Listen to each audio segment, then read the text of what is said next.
Greetings, everyone. Welcome to your mindfulness practice and discussion community for Thursday, March 13th, brought to you by Living Well Community, which is your home for interactive virtual wellness classes and on-demand programming created and curated for you at no cost by Point 32 Health and its family of companies, including Harvard Pilgrim Healthcare and Tufts Health Plan. I'm Jon Roberts. I am subbing in today for Tara Healy. Just FYI, Tara's doing great. It's just that she's out doing a mindfulness session at an event this morning, so she could not be with us today. Now, folks, I would love to hear how everyone is doing today. You should feel free, of course, to drop any questions or comments into the chat as they occur to you, either now or at any point during the session this morning. As a way to get started, and as we are here on the precipice of spring, I'm wondering if folks would like to share what you're most looking forward to as springtime approaches. And I can share something for my own part, as folks who have sat with me in the past will have heard me say, I have a 4.5-year-old son, and anyone who's got kids knows that, especially when they're young, the distance between one spring and the next represents a significant portion of their lives. So the amount of time that's passed between this spring and last spring represents nearly 20% of my son's entire life to date. 20% of my life would be like 9 years. And 9 years ago, I was 37, and that feels like a different person with different needs and different abilities. So when springtime came around last year, we found out that my son could throw a Frisbee, but he could not catch a Frisbee. And when he threw it, it would sort of go wherever it wanted to go. The Frisbee was in charge. So one thing I'm looking forward to this spring is doing more outside games with him, games with rules and procedures that can be articulated, though maybe it's best for me just to get used to the fact that the Frisbee is going to go where it needs to go, whether we like it or not. But I'm also just looking forward to watching him interact with the natural world as it awakens in perhaps a more intimate way than I've seen him do in the past. Lots of folks chiming in here, getting my hands dirty in the garden, warmer walks, lilacs. I can, as soon as I heard that, as soon as I saw that word, I could smell them in my mind's nose. Spring bulbs, new leaves on trees, walks with less layers. That's very good. Getting my dahlia tubers planted, hoping to have enough this year to donate bouquets to the local senior center. That's a wonderful idea. I'm going to take note of that. The colors being more brown, more than just brown and gray, right? Playing with my grandson, seeing more green, and yellow forsythia walking in the arboretum. These are wonderful things to look forward to. You guys are getting me excited about spring. All right, so let's get into some meditation. As folks who have joined us before will know, these meditations are between 10 and 15 minutes in length. Throughout, I will be offering suggestions for how we can be practicing this morning, as well as suggestions for things you might reflect on while you practice. And there will be periods in which I will be silent. So go ahead and get settled in. As you do so, let me offer you a personal anecdote as context for our practice this morning. So my wife's parents, my son's grandparents, live on the North Shore of Boston, near the ocean, about depending on traffic, 2.5 hours from where we live in the country, deep in the woods. When my son was a little bit younger, we could reliably count on him sleeping during most of the drive to his grandparents' house. But now he seems to grasp on a level that he is able to articulate to himself and to us that the world is indeed a strange and beautiful place. And accordingly, he does not want to miss a thing. He's not satisfied just to sleep as we drive anymore. There's that passage of time working in. So these days, as we wind our ways along dirt roads, 2-lane highways and 4-lane highways, and the always terrifying I-95, he is staring serenely out the window, somehow hypnotically calling out to us the things he is seeing. There's an excavator on a flatbed truck There's a garbage truck. There's a dump truck. He's very into trucks. There's a school bus. That last one was actually a prison bus, but he didn't realize that.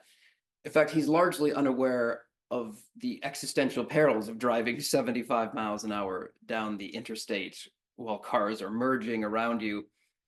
And as surreal as his sense of safety sometimes can feel to me, it, sorry, excuse me, a little choked up there.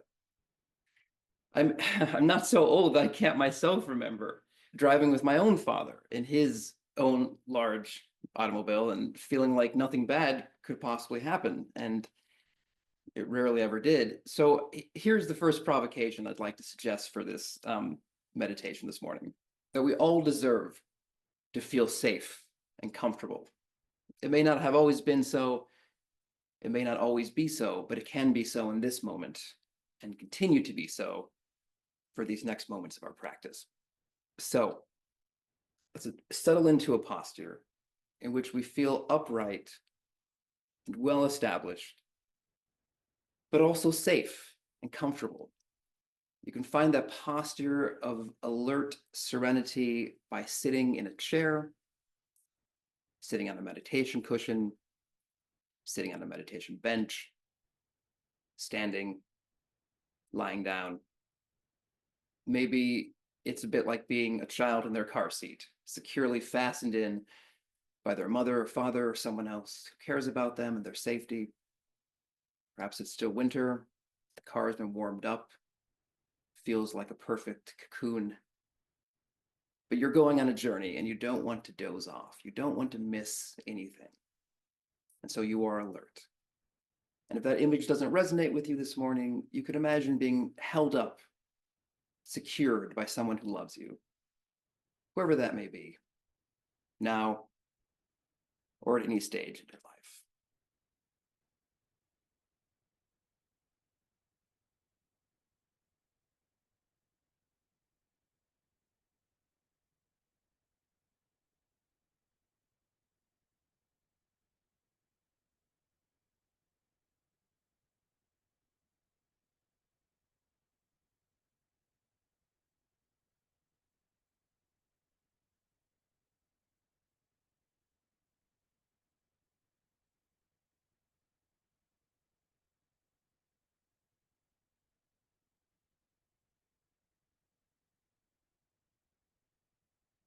Now, at this point, if you haven't already done so, I will invite you to close your eyes, though if leaving your eyes open seems like it will better advance this feeling of alertness for you this morning, then please feel free to leave your eyes open, albeit in that case, settled into a soft gaze, more receptive than perceptive, receiving what's in front of you more than piercing into it.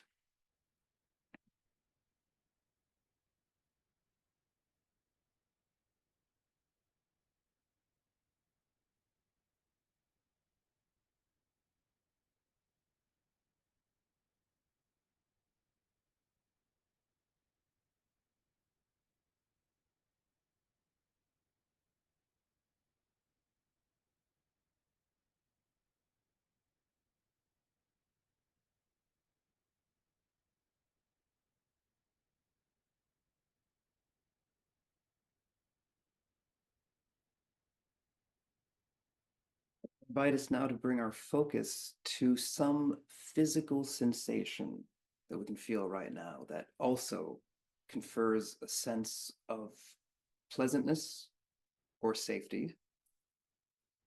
For example, if your hands are resting on your thighs in that minuscule, almost spaceless space between your fingertips and the fabric of your pants, you may be able to detect a slight sense of warmth, one that perhaps becomes more radiant and palpable as you lay your focus and leave your focus upon it. Or maybe in the room where you are, you can tease out a soft, persistent, but not aggravating hum. And as you bring your focus to that sound, becomes like a blanket settling upon you, like leaves wafting from the treetops, settling upon the earth in autumn. Or maybe you can find a sense of comfort and shelter in your breath, in the smooth, looping journey it makes into and out of the body, rolling in like waves upon the beach, and whooshing out again as the bow of a cello rocks back and forth across the strings.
We're finding and settling our attention on any of these feelings, any feeling that speaks to you of a sense of refuge, place from which you can generate freedom to relax and observe, vigilant but not tense.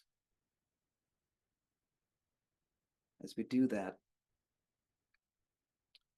I imagine us being like my young son observing images of trucks, trees, and road signs, and clouds passing by his backseat window.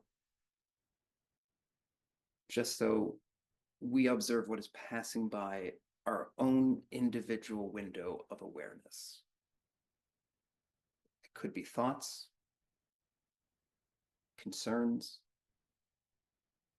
other sorts of physical sensations, pangs, pulsings, shreds of conversations we've had or think we might have, memories, images of the people in our lives or the people we see on our screens.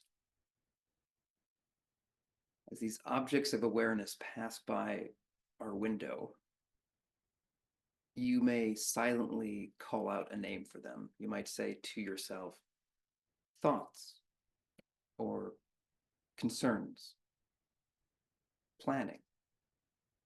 There is a pain in your ankle, you might say pain or ankle. An image of a person arises, you might say image or the person's name. But once an object passing by your window of awareness has been named, return your attention to the place of safety you have selected. Your breath, the feeling of your hands upon your thighs, a sound, or anything else which is speaking to you this morning as a reliable generator of that attitude of alert safeness.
We report to ourselves about the objects of awareness passing by our window, but we do not investigate or anticipate them.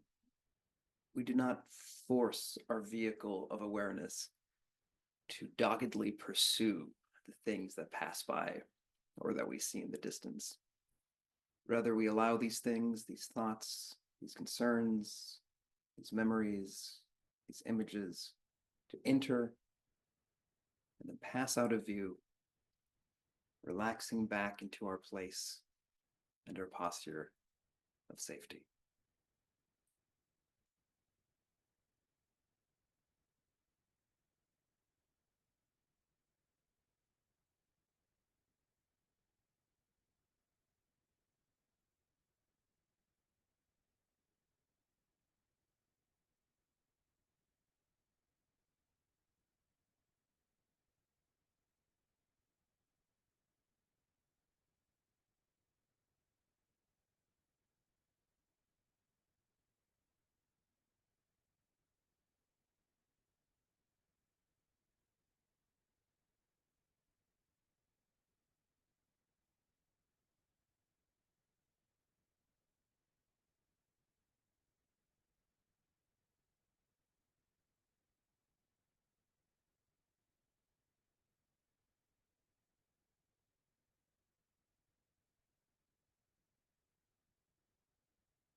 What's passing by your window of awareness now? Is it a thought, a concern? Redirect back to the breath or the physical sensation or the sound that you are focusing on.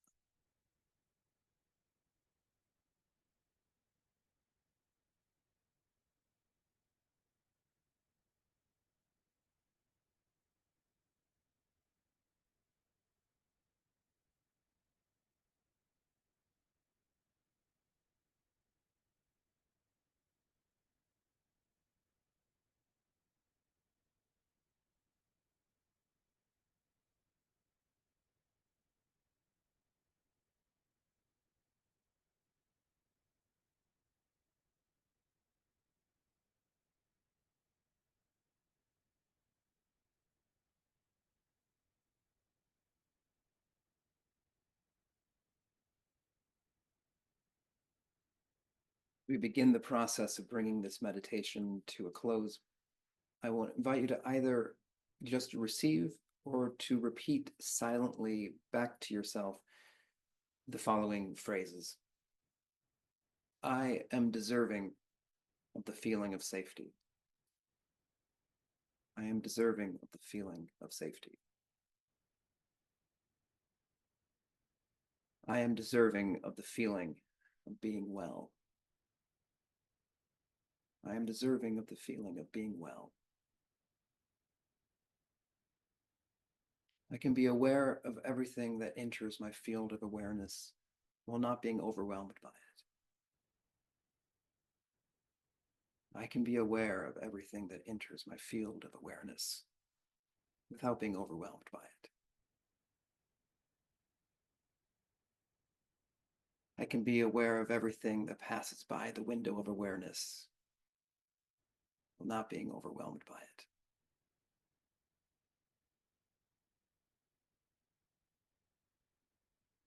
And in a moment, I will count backwards from 5.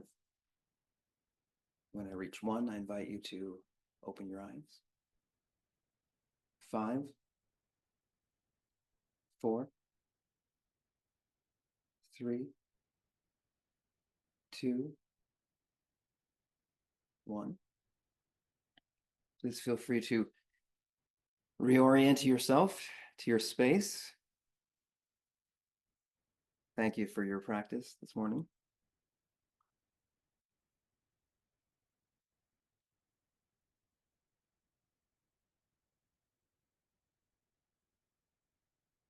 Now, please do offer any comments or questions that you have in the chat. Just love to hear what folks are thinking. But been having a few thoughts myself, which I'll share. So we're in, the waning days of winter here. Although if anyone lived through the April Fool's Day storm of 1997, in which as much snow fell in one night as had fallen in the whole winter previous, you may be hesitant to say that winter is over. But regardless, it's getting to that time of year when there's a lot of energy zipping around in nature. And it's hard not to feel that energy zipping around in your own body as well. Many of us use the winter as a very suitable excuse to become more thoughtful and more internally focused, more relaxed. And then when spring revs up, we naturally rev up too. Just speaking for myself, I tend to feel more driven and even creative in the spring. I want to go do physical things. I want to dig holes. I want to drive faster than I probably should. I want to throw frisbees. But the downside of that drive is that it becomes easy to forego the downtime that everybody needs, regardless of what time of year it is. And this can be made more problematic by this idea in our culture that relaxing is somehow suspect if we haven't been forced into it by winter and its various internal forces. So there's a mindfulness teacher named Emily Horn, who's based in North Carolina, and she puts this conundrum this way. She writes, quote, "I grew up hearing the adage, if you have time to lean, you have time to clean. Did you also inherit stories about rest being for lazy people? You might consider that the opposite is true. Most of us would benefit from more downtime. In our work-focused culture, it's counterintuitive that being rested and refreshed can actually lead to a greater ability to get things done, not to mention a happier quality of life." End quote. That's Emily Horn writing. So those of us who have a regular meditation practice may have a leg up on giving credence to this idea that resting is actually a productive pursuit. If your personality is such that you tend to feel very ambitious or driven in your life, then when you first encountered meditation, you may have thought to yourself, quite logically, why in the world would I spend 5 minutes, 10 minutes, 15 minutes basically doing nothing when I could be using that time to do something productive, to make decisions? But I think it doesn't take that long to realize that relentless action, relentless decision-making results in diminishing returns over time, and that seizing upon those few minutes we've set aside to meditate or just unplug can actually allow us to return to our work far better prepared to pursue careful, creative solutions that might have otherwise not been possible had we not made the conscious decision to break our stride. And it can be important to do this even if it's not immediately apparent that you need to take that step back. I think runners know this. If runners, joggers, if you get too deep into the zone, you may stop checking in with your body. And then only after you stop running do you realize that maybe there was this pain in your ankle that you should have been attending to, but it's worse now than it would have been had you checked in with it earlier. Or I think about this innocent-looking pipe in my laundry room that leads from the back of the dryer to outside the house. The pipe that you may not realize has been getting increasingly stuffed with lint until you finally brush it out and realize there was a dog-sized pile of lint building up. Or maybe you don't notice until the lint in the pipe actually catches on fire. So here's a personal anecdote. It's been 5 years, as a lot of people know, since our former governor, Charlie Baker, declared a state of emergency in Massachusetts in reaction to the COVID-19 pandemic. I'm one of those people who never went back to the office fully since then. It's the same situation with my wife. And I remember in those early days of lockdown, we used to drive each other nuts because we would go straight from working for our employers in one part of the apartment to doing a different kind of work in another part of the apartment, maybe watching bread making tutorials online or spraying anti-bac all over the shrink-wrapped packages of cheese, which have been delivered to our front porch, trying to help our parents figure out how Zoom worked. We weren't prioritizing downtime, and it was causing us to take it out on each other. So eventually, we had to force each other to take what we still refer to this day as moat time, a period of time after we logged off of our work computers for the day, in which we purposely did nothing productive. A temporal moat, like you might have around a castle, established somewhere between the end of one bit of work and the beginning of the next, something that would break up the claustrophobic confines of our lives. And even 5 minutes of spending time in that moat made it so my wife and I were more relaxed and at ease with each other for the rest of the night. So I think establishing a meditation routine gives you that moat time. It helps you build it into your life. And sometimes the moat will feel like you're tubing down the lazy river, while at other times the moat will feel like it's full of dragons, but it will always give you a chance to reset your perspective.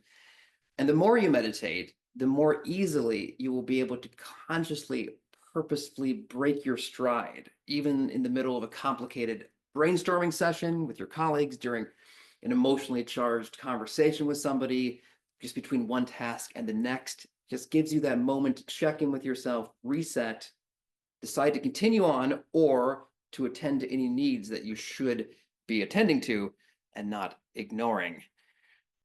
All right. So I'm actually curious, folks. Thank you for all the comments that you're making in the chat. But I wonder if anyone can think of a way for themselves they can establish a little bit of moat time in their own lives. I think it can be nice to sort of commit yourself to some little a little bit of homework like that. Like this week, I'm going to establish this amount of moat time in my life at this time. For example, for myself, I sometimes just take 5 minutes to walk across the backyard in the middle of my workday, climb up into my son's treehouse, and I look out into the woods. I guess I set an alarm for 5 minutes and just stay there looking into the woods for 5 minutes, turn back around, walk back across the backyard, and continue on. I think it'd be great to think about a way that you can just give yourself a break, either today or any day this week.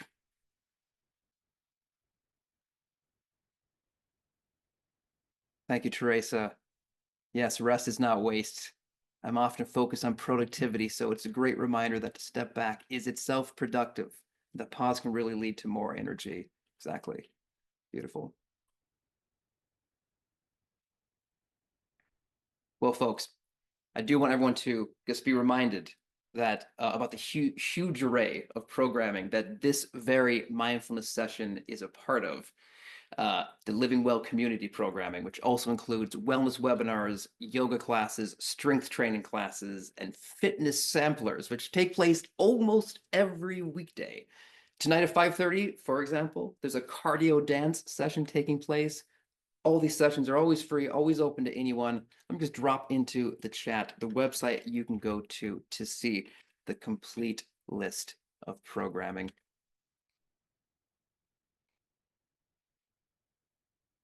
All right, folks, thank you again for your practice and your comments, your participation, your interest, your attention. So wonderful to be with everyone this morning. And hope you come back soon. We see you soon. And until then, please take some time to yourself. Rest. It is a good thing. All right, folks, have a good rest of your day.